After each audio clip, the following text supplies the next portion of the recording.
Come on, make it happen. I love you, Candy.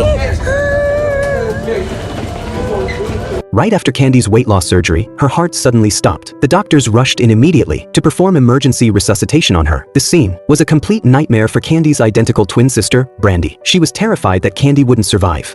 They had been told by the doctors from the very beginning that the surgery carried certain risks. Facing a combined weight of over a ton, the sisters had no choice but to take the risk, because extreme obesity not only ruined their quality of life, but also seriously threatened their health. Long before the surgery, the older sister Candy already had trouble breathing. Her body could no longer bear the weight of obesity. She could barely move on her own and had to rely on their grandmother for daily care. Her younger sister Brandy was in the same situation. The two spent every day together, doing nothing but binge-eat high-calorie food and lie in bed sleeping. This long-term lifestyle made their weight skyrocket and their health deteriorate rapidly. Their grandmother, who had watched the two girls grow up, was deeply worried about their future. She never knew whether the sisters would wake up the next morning after lying down at night. It was on their grandmother's advice and firm support that the sisters finally went to Houston. After 6 months of weight loss training, the sisters finally met the requirements for surgery. True to his word, the doctor performed gastric bypass surgery on both of them one after another. The younger sister Brandy was in better physical condition. She recovered and was discharged from the hospital soon after surgery. But the older sister Candy, who was more severely obese, was not so lucky. She suffered a sudden pulmonary embolism after surgery, and then her heart stopped. In this situation, the doctors had to rush Candy to the ICU immediately. After a difficult rescue, Candy's life was saved, but she fell into a deep coma. Looking at her unconscious sister in the hospital bed, Brandy was overwhelmed with pain. Every day, she knelt by Candy's bedside and called her name countless times, hoping to wake her up with love. Upon hearing that Candy was in a coma, their grandmother rushed to the hospital right away. With the company and warmth of her family, a miracle happened. 1 week later, Candy woke up smoothly. After an examination, the doctors confirmed that she was completely out of danger. With Brandy's company, Candy's body recovered quickly. After being discharged, the two returned home and continued losing weight. The sisters stuck to eating low-fat meals together and went to the gym to work out together, regaining a normal daily rhythm. But on the other hand, without food as a comfort, the painful emotions that never went away surfaced in their hearts again. Turned out that behind their obesity, there had always been hidden scars that no one knew about. All of this was connected to their traumatic childhood.